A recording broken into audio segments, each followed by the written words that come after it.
औज़ुबिल्लाहिमिनश्शैतानिर्रजीम बिस्मिल्लाहिर्रहमानिर्रहीम। प्यारे बहन भाइयों, आज मैं आपको बताता हूँ कि एजुकेशन सेकंड ईयर का निसाब क्या क्या है। मतलब सेकंड ईयर की जो एजुकेशन है उसमें कुल कितने चैप्टर है और उनमें कौन कौन से बाब हैं।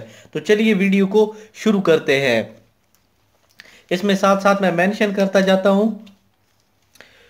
इसमें साल 2 में टोटल 5 बाब हैं।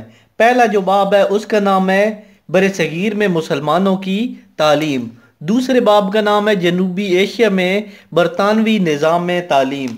तीसरा बाब है पाकिस्तान की तालीमी पॉलिसी और मंसूबे।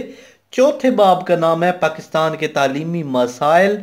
और पांचवा बाब इसमें आता है कि तालीम के फ़रोग़ के लिए मुख्तलिफ तंजीमों का किरदार। ये टोटल 5 सबक है। इंशाल्लाह नेक्स्ट वीडियो में मैं आपको बताऊंगा कि इसका पेपर पैटर्न कैसा है। इसी वीडियो के साथ मैं इजाज़त चाहता हूँ। अल्लाह हाफिज़।